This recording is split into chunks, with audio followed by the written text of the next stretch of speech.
Golf Smarter, number 689, is brought to you by Autoslash.com, who can help you find the lowest rate possible for your next car rental. And stay tuned to hear if your name is selected to win a dozen golf balls of your choice from twoguyswithgolfballs.com. Want to hit a better golf shot? Remember that your self-worth is not on the line. The Mental Game with Jim Waldron. This is Golf Smarter, sharing stories, tips, and insights from great golf minds to help you lower your score and raise your golf IQ. Here's your host, Fred Green. Welcome back to the Golf Smarter podcast, Jimmy.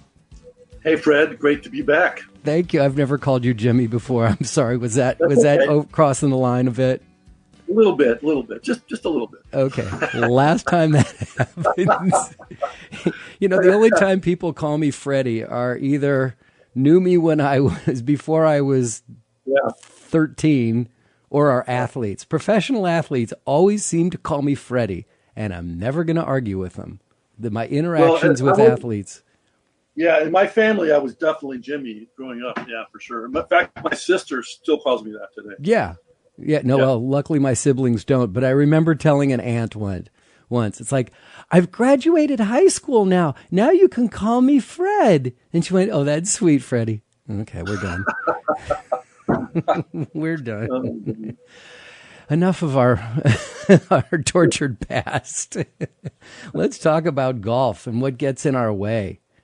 Well, I think, we're thinking we're going to do mental game today, right? Yeah, we can talk about mental game. And I also wanted to talk about ego and how that may be one of the biggest factors contributing to higher scores than need be, right? Oh, it's huge. Yeah, I've noticed, when I go over my scorecard, I look at it and I'm going, okay, that mistake, wrong club choice. That mistake, wrong club choice. It's just because I'm thinking I can hit the ball more than I really can, especially on those mid-iron shots.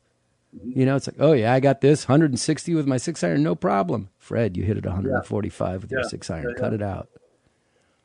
I would say there's two things that are separate, but they're closely related. One is ego, which is, in the way I define ego in terms of a toxic influence on your golf game, is too much identification of your internal sense of self-worth or self-esteem, which is one definition of ego, to the outcome of the shot and your score for the day, or even your score for the hole. In other words, at a very primitive sort of emotional level, most golfers, to some degree or another, and some of this is completely unconscious and some of it's a blend of conscious and unconscious.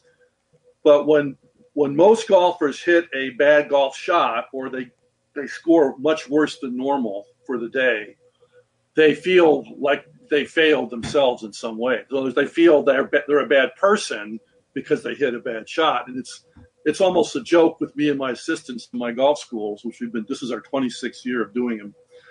We joke about it because we always tell people, look, when you hit a bad shot, that doesn't mean you're a bad human being. It just means it was a bad golf shot, right? And conversely, when you hit a good shot, that doesn't make you a good person. It's just a good shot. Sorry, Fred, it doesn't. I hate to burst your bubble, but it doesn't. So you got to keep, to have fun out there, to enjoy the game to the most, and to score your lowest possible score for the day. It's important to completely separate your sense of self-worth from what your golf ball does or what your scorecard says. In my Yips Cure program, which we've done a couple of different podcasts about, that's a big part of the Yips Cure program, is to learn to stop identifying your self-worth, what your number on the scorecard says, or what the ball just did. If you can keep your self-worth completely separate, your odds of hitting a good shot go way up. And the reason why is when your self-worth is not on the line any longer, you don't generate as much stress. Your brain doesn't secrete all those stress chemicals like cortisol and adrenaline that cause your muscles to tighten up, to flinch, right? So my whole approach to the mental game is mainly based on the concept of the so-called mind-body connection and how that influences a very well-known phenomenon in golf, which is, the common term is flinching, Well, a flinch is just a low intensity yip, and a yip is a high intensity flinch. So when your mind succumbs to the perceived pressure of the shot you're about to face, and then a muscle tightens up in response to your mind sensing some type of a threat or pressure, that to me is the essence of the mental game. In other words, how can you learn to control your mind in such a way that you play a 5-hour round of golf and there's not even a single flinch happening? That's my goal for my mental game students. And I've never had a single student do it the first time they tried. It's so common for people to flinch due to some type of perceived threat on the golf course. Flesh that out for me, perceived threat. Where do you go with that, and how many opportunities are there for perceived threats in a round? Well, the idea behind this concept is that your brain evolved. A big portion of your brain's job is to protect your body from death or injury or any type of harm. But as we evolved as a species, we began to identify our sense of self, our ego, with, in other words, our brain conflates our ego with our body. And so it's not just that we're worried about a potential threat to our body, but a threat to our psyche as well. And this is where the emotions of shame and embarrassment come in, right? So in golf, because there's so much stuff in the way, we even call them hazards. Hazards is almost synonymous with the word threat or threats, yeah? There's so many ways, there's so many opportunities to badly mishit a golf ball and have it, really negatively affect your score. That because that's the way it is, it's easy for your psyche to suffer some type of a perceived emotional wound. Like, particularly if you're, it doesn't really apply so much to beginners and high handicaps because they don't expect to play well. But once you get your handicap down about maybe like in the low 20s or better, you expect and you want to hit a certain level of what we call a good miss. And you're not going to get too freaked out if you do your typical good miss. But if you shank a ball off the tee into the water, obviously the shank would probably be the premier example of a really bad shot. It's like the impact on your ego is profound. It's like, oh my God, I hope I don't do it again, right? I mean, it's kind of an emotional wound that happens, right? And I'm sorry for interrupting, but not just I hope it doesn't happen again, but I even hear more often than that, oh my God, every time I'm here, I do this. Yes. Yeah. And that's probably more prevalent than worrying about the next shot. It's like what happened before in the past, which is completely irrelevant. Yeah, exactly. Yeah. So to me, it's possible. I teach people the techniques for disassociating or disengaging emotionally with both the possibility of failure in terms of bad shot outcome and with the possibility of a bad score. It's possible to disengage emotionally. We talked about that in the past. And when you can disengage emotionally, a big part of what that means is no longer identifying your self-esteem with either failure or success. And two of the greatest players who ever lived both thought this was the most important thing. The great Canadian player, Mo Norman, called it positive indifference. Yeah. He thought it was the most important fundamental in the game. Ben Hogan thought it was up there. Hogan called it removing myself from the shot-making process and from the shot-making outcome. And what he meant was, he said the typical mid to high handicap golfer, as they get closer and closer to pulling the trigger and starting their takeaway, they add themselves. So the emotional investment of emotional energy into what you're doing in terms of creating this golf shot goes up and up and up as you get closer to pulling the trigger. And then, of course, the flinch happens is the inevitable outcome. So Hogan said, I try to remove myself from the shot-making process and from the outcome, which to me that's the essence of a proper pre-shot routine. It's not just going through a little step-by-step ritual. That's the outer part of it. The internal part of the pre-shot routine, there's two main parts of it. One of them is to disengage emotionally, right, particularly from the outcome of the shot. And the other is to engage mentally with whatever your chosen focal point is. So your focal point is when your mind's in narrow focus mode, what are you paying attention to? Yeah. And a combination of having a super narrow focus on just one thing from a proven list of focal points that have worked well for good players over the years. If you can keep your mind on just that one thing, and at the same time emotionally disengage from mainly it's fear of failure, right? That's how you perform your best in all kinds of target-oriented sports, particularly target-oriented sports where there's a solitary athlete, no team members, no opposing team to have to relate to. Just basically it's you and target, like archery or rifle shooting or free throws in basketball or hitting a golf shot. There's an ideal mindset that we've identified from other sports, not just from golf. And I teach that to people. But thinking about all the conversations I've had with golf instructors and the path that led them to become golf instructors, which was I was a really good golfer as a kid and I loved to play, but I knew I wasn't good enough to play on the tour, or I wanted a solid, steady job, or I needed to be a homebody. I didn't like being on the road. There's all these elements of why they chose the path of teaching.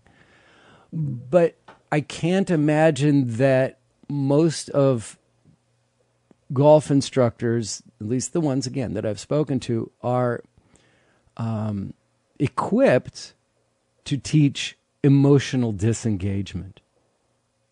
Probably not. They probably can teach you a swing like crazy, right? Yeah. But getting out on the course. Correct.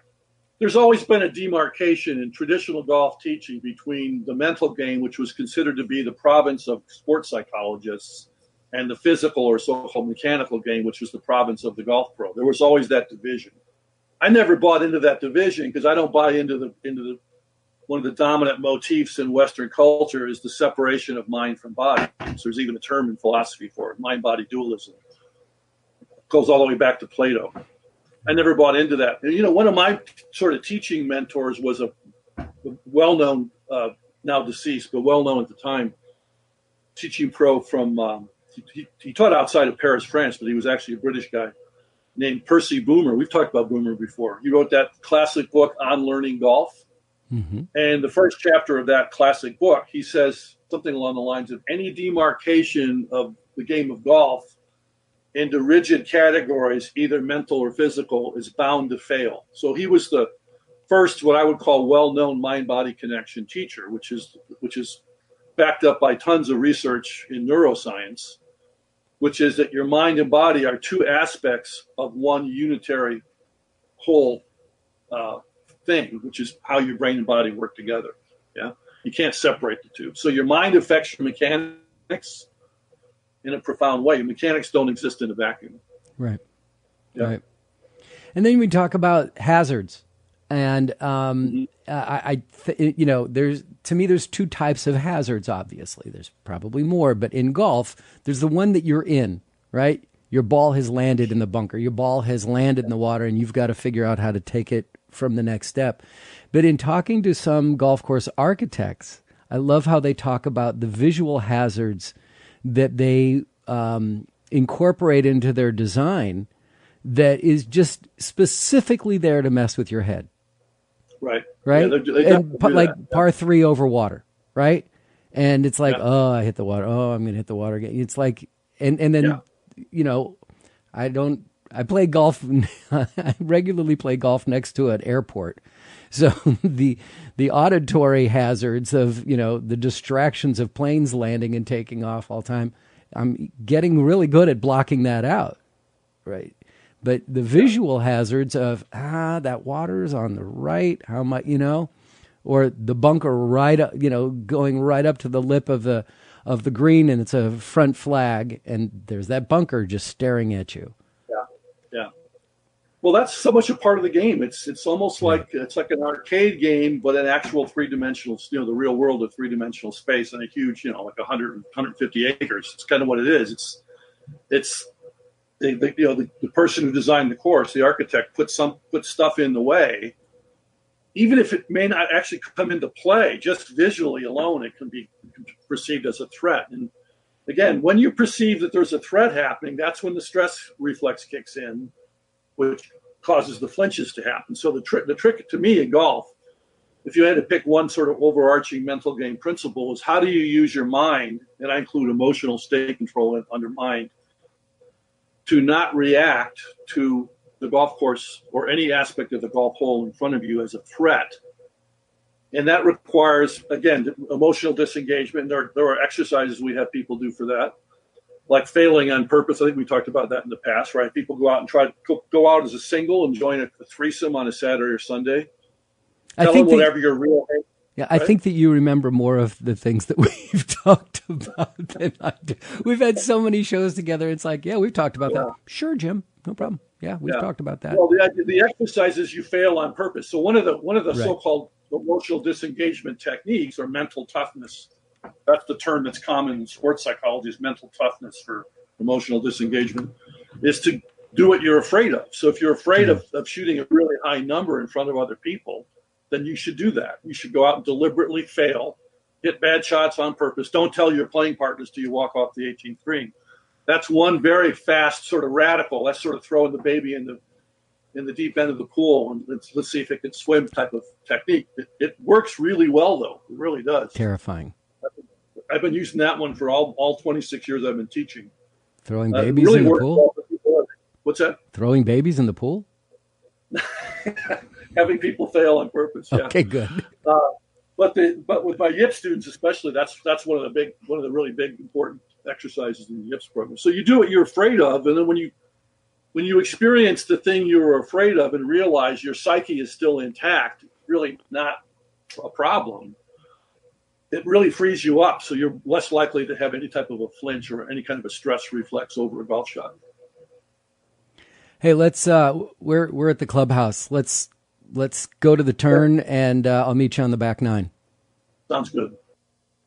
This episode is supported by Autoslash.com, the free online rental car booking hack that tracks your upcoming reservations, then finds the lowest rate for your next rental till the day you pick up your car. Last week, I had a long conversation with Jonathan Weinberg, the CEO of Autoslash, and wanted to share with you parts of it to help you better understand what they do and how it works. Now, by being a small-time entrepreneur myself, my first question, I think like everybody else, is how did you come up with this idea? The genesis of the idea actually came from my mother. I was visiting her in Florida one day, and I was bragging about what great deals I was able to get on a car rental, and she suggested that there might be a business in that. And at the time, I dismissed the idea, as I often do with most things my mother said, honestly. But, in the ensuing days and weeks, I couldn't get the idea out of my head. And I began to realize that the same strategies that I used to get a fantastic deal for myself could potentially be applied to helping others get great deals as well. Little did I know what the journey would eventually take. And I founded Autoslash back in 2010. And the basic idea was to help consumers get the best possible deal on a car rental. Unlike many other companies that kind of started with one idea and then pivoted to another, we've stayed pretty true to the original mission. And we've gotten our strategy down, and we're able to save people a ton of money on their rentals through that. Remember, the average user saves 30% off any other booking site, and Autoslash is completely free. Of course, I asked him about the legitimacy of their claim about saving 30%, and we'll share that answer in an upcoming episode. Check them out today and save on your next car rental at Autoslash.com. AUTOSLASH.com. Jim, I think there's another factor in what it is that gets in our way as far as our ego that prevents us from achieving our lowest scores. And that is the ego of your playing partners, the people you're playing with. Hey, we're playing from the blues today. Oh, I always play from the whites. Sure, I'll play with the blues, no problem. There's so many elements of, yeah, I can do this. Yeah, for sure. Yeah, it's a big part of it. Yeah. I think some of it has to do, you're dealing with, unless you play with only the same people and you know all their quirks and their personalities, but if you play with, strangers occasionally, or you play like a member guest or something, just dealing with the newness of a new course or people you've never played with before can be a distraction, And so much of the mental game is about playing your own game and kind of knowing what your little, basically means knowing how to control your mental state so you can play your best golf and not let stuff like that distract you. You know what I mean? How? It's about being, well, particularly when you're about to hit a shot, you got to get, your mind has to be super, super narrow. When I do playing lessons with my students, one of the first things I realize is how much their mind is in chaos and how little things distract them and even upset them. Right? Yeah.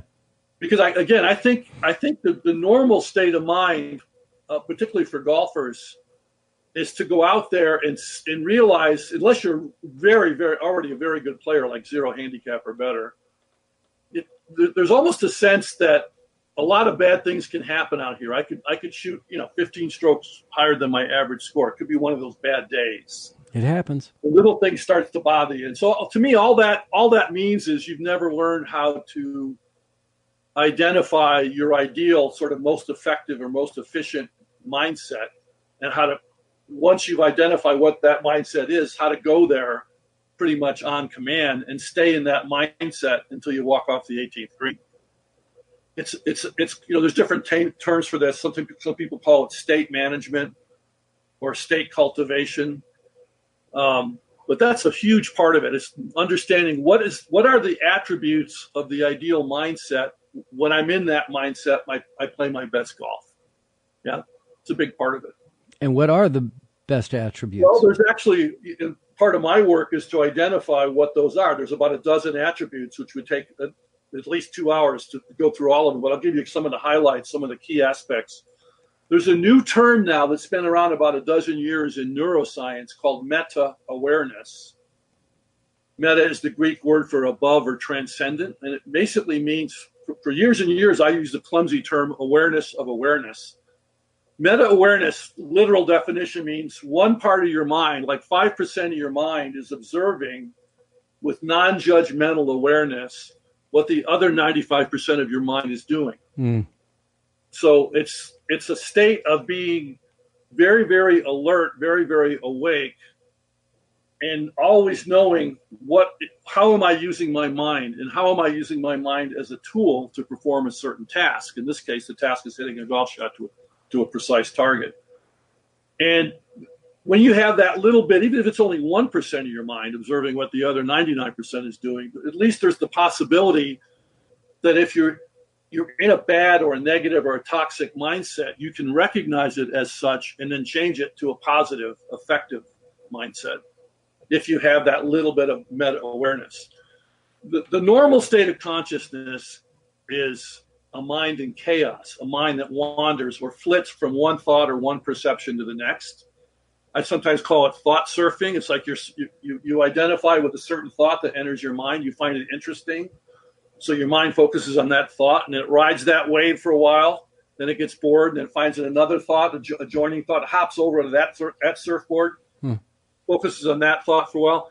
Anybody who's listening, who's ever done even 5 minutes of meditation practice knows what I'm talking about. Yeah, If right. you try to meditate, even for a minute, you'll quickly realize that your normal state is a mind that wanders from thought to thought to thought, doesn't stay focused on just one thing. Yeah.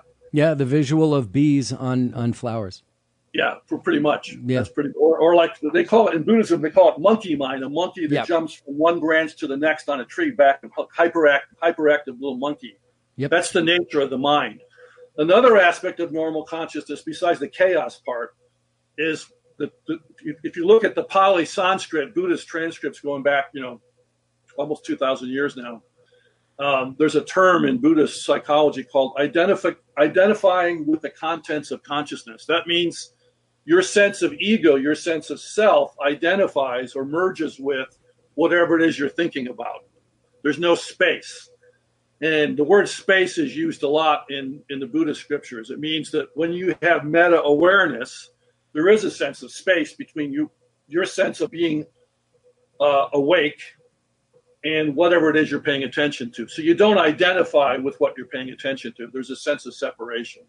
Yeah, that's another aspect of meta-awareness. And there are techniques. There's many, many techniques for learning how to become more meta-aware.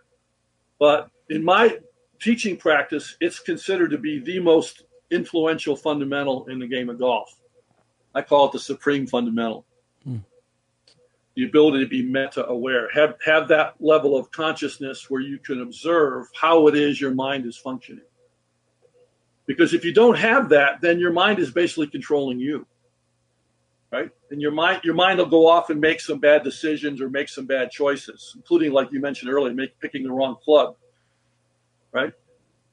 So sort of basically not being very rational in your decision making is another hallmark aspect of meta awareness. And we have some people in popular culture that are role models, and I always think of Mr. Spock in Star Trek.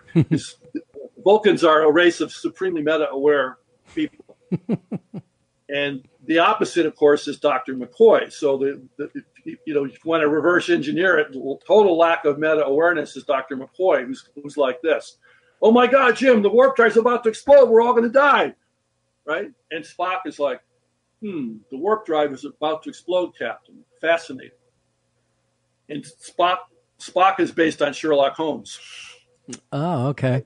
Yeah, Gene Roddenberry was a big Holmes fan. So the idea with when you have meta awareness, it's also that sense of emotional disengagement with whatever you're doing.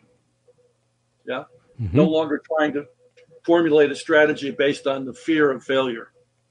And most golfers, unfortunately, when they tee it up on the first tee for the rest of the round, they're trying not to fail, which is not a great way to play. Yeah. In the ideal mindset, failure and success are not on the table in the first place. And all you're doing is you're going through the steps of your pre-shot routine with a very calm, clear mind, not a mind in chaos, not an emotional mind, a very neutral, almost de-emotionalized mind that has a task to do, and you go through step by step what that mental task is. And it culminates right before you trigger your takeaway with a mind that's super narrowly focused on just one thing. Might be the target picture, picturing the ball in the sky in line with the target. Could be the feeling of your grip pressure. There's a whole bunch of focal points. We've talked about these before a little bit in 4 categories. And because you've tested those focal points off the golf course on the range, you'll know as a golfer, having done this program, what focal points tend to give you better shots and which ones don't. And so you commit to just having a list of maybe 5 or 6. Let's say you have 5 focal points that you've proven to be effective. And let's say it is going to be grip pressure for your long game shots when you tee it up on one. You know that you've got on this 3x5 index card in your bag, you've got 5 other focal points as backup. So you got 5 plan Bs that you could use that day. And I always tell people, give it 3 holes. Give your first focal point 3 holes. If it just isn't working when you walk off the 3rd green, then when you tee it up on number 4, then go to number 2 on the list. So the way you play golf this way is you even know before you leave your house that morning when you drive to the course, you already know where your mind's going to be during the round of golf. You've already decided what your focal point's going to be for the day. And so it's a real simple way to play. You just go through the steps of your routine and you keep your mind focused at that point in time where it should be focused, and resist the temptation to do something at the last minute to change your routine to somehow prevent failure from happening, which is how most people do it. And the premier example of that is Greg Norman in '96 in the Masters on the final round when he blew up and shot 78. He had shot 65 the day before, remember? No. He lost by 2 to Feldo. Okay. 1996, the famous Greg Norman meltdown. Everything about his body language on Sunday was the polar opposite of his body language and his routine on Saturday. Wow. So that's an example of someone who allowed his normal sort of state of consciousness to control his behavior that Sunday. It's like he literally forgot the Greg Norman who was playing the day before. Yeah. He was using a completely different mindset. Yeah. It's easy to have happen, Yeah.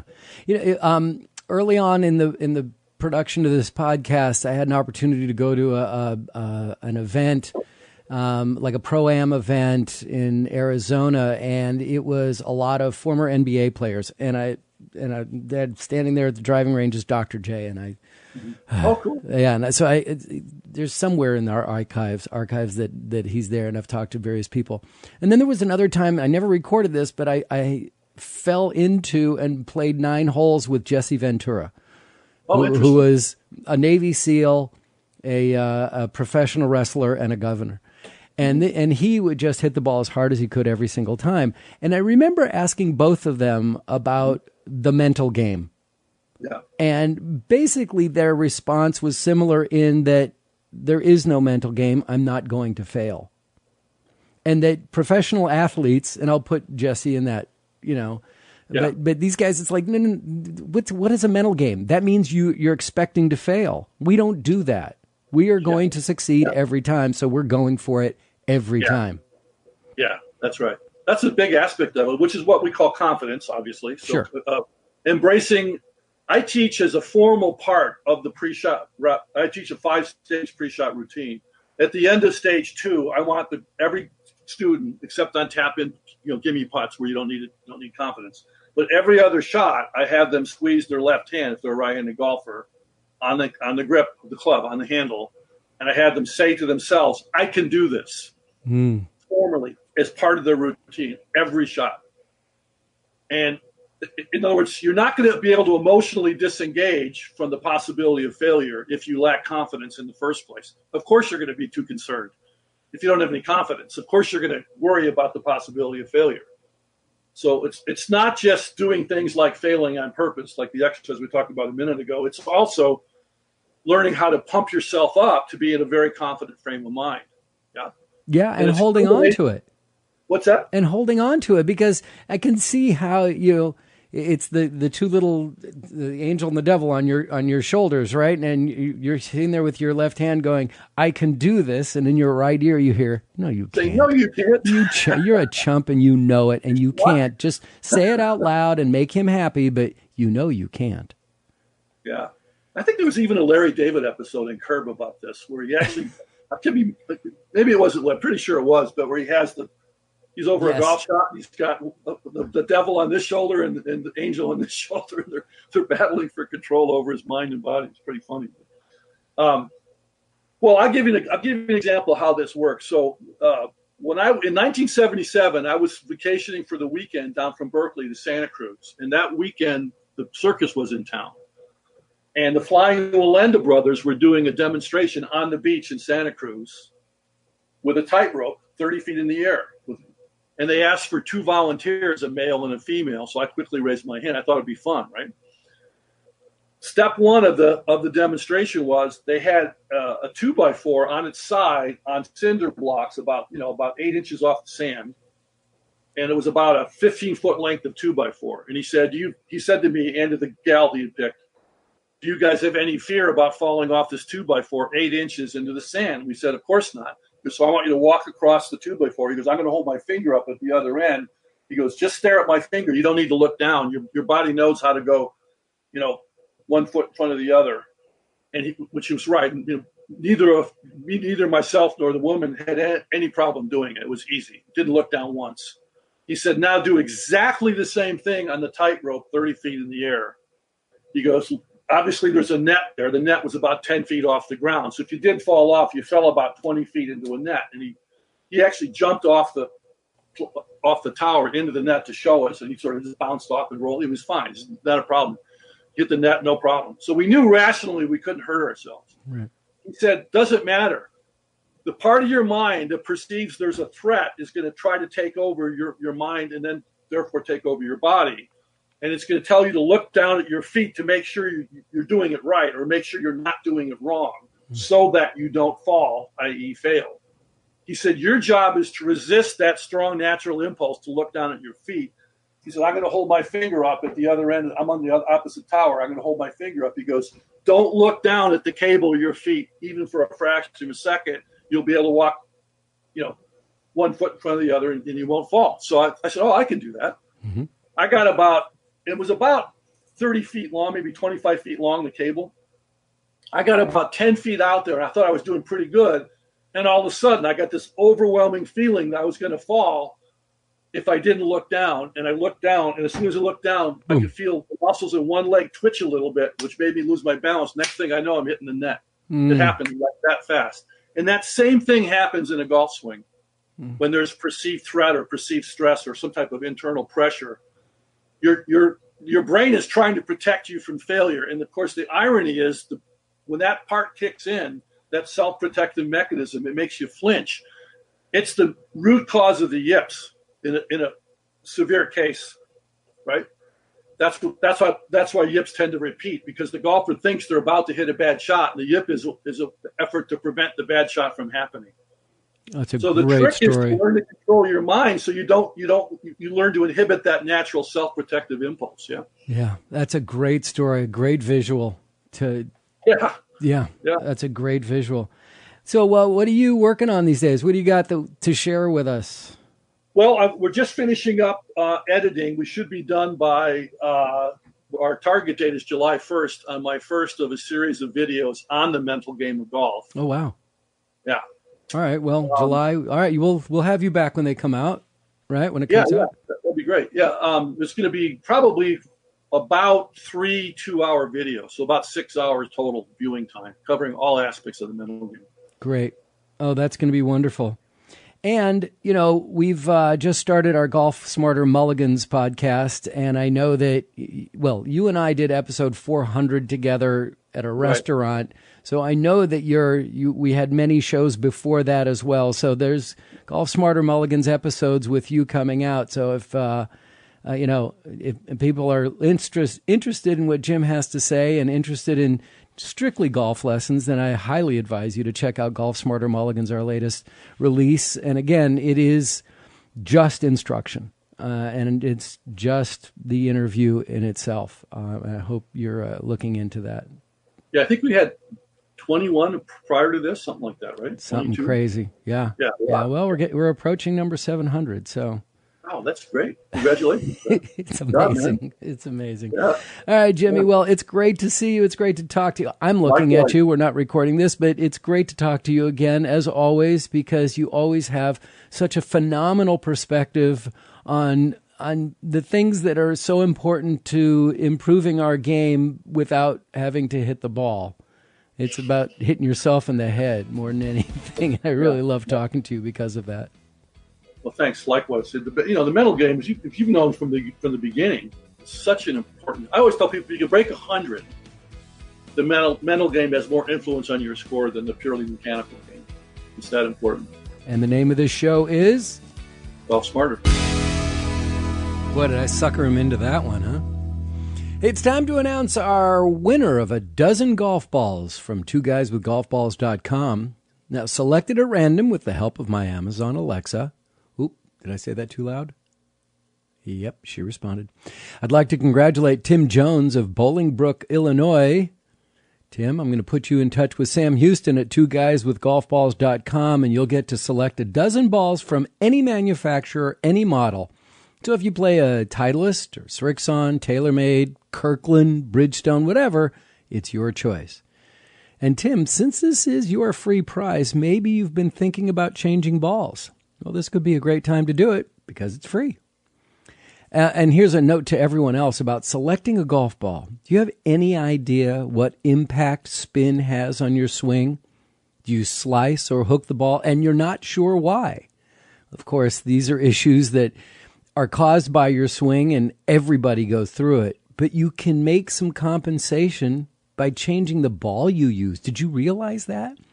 Well, this week's blog post at twoguyswithgolfballs.com has a great piece about spin, what causes it, why it's important to understand, and what ball is best for you depending on your ball flight. Sam and I are still encouraging everyone to send in a question about golf balls. We've got a great list being compiled now, and in a couple weeks we'll do a full episode just to answer these queries about golf balls. Submit a question to either of us via Twitter, YouTube, Facebook, or Instagram using hashtag GolfSmarter or hashtag TwoGuysWithGolfBalls, or call our Golf Smarter Academy line, toll free at 415-761-1498, or write to golfsmarterpodcast@gmail.com, and there's always the Hey Fred button at golfsmarter.com. Now, we're going to do another drawing in 2 weeks, and this time it's going to be for Tony Manzoni's video, The Lost Fundamental, One Simple Move, Better Golf Forever. This is the DVD that Tony did before he died. The inventory dwindled, and they never had time to produce more DVDs. But now we have the exclusive rights to share it online. If you'd like to get a copy of it, write to me for details on how to get it. And if you'd prefer to read the book first, it's now available via paperback or Kindle and can be ordered on Amazon. If you don't find it when you're searching for Tony Manzoni, then try searching for Paul Cervantes, Cervantes. He was the co-author of the book, and he just recently republished it with the help of Golf Smarter and also Tony's estate. Either way, make sure you register to win Tony's video, and your name could be selected. Deadline for entry is midnight Pacific time, 3 a.m. Eastern, Sunday, May 26, 2019. Sign up at golfsmarter.com and click on the Enter Now button at the top of the homepage, and good luck. I hope that you are a winner. This week on Golf Smarter Mulligans, we'll pull from episode number 29 with the 2004 PGA Teacher of the Year Northern California section, Ben Alexander. I know that Ben has retired since I sat down with him in Pebble Beach after a swing clinic, but there are parts of this interview, I promise you, there are parts of this interview that I still quote today, even though it was originally published in 2006. I'm sure you're going to get a lot of great advice and insights in this episode, so please check it out and make sure you subscribe to Golf Smarter Mulligans wherever you find Golf Smarter. Golf Smarter Mulligans is supported by Autoslash.com and TwoGuysWithGolfBalls.com. Now it's time for our quote of the week from Dr. Joseph Parent. This is from the chapter entitled Center of Gravity from Zen Golf Mastering the Mental Game. It may come as a surprise, but your state of mind affects your center of gravity. When you're very uptight, thinking a lot, full of chatter in your mind as you enter your shot, it will be as if your center of gravity is up near your head. But when you feel grounded, down to earth, centered in your body, you are much less likely to sway and lunge.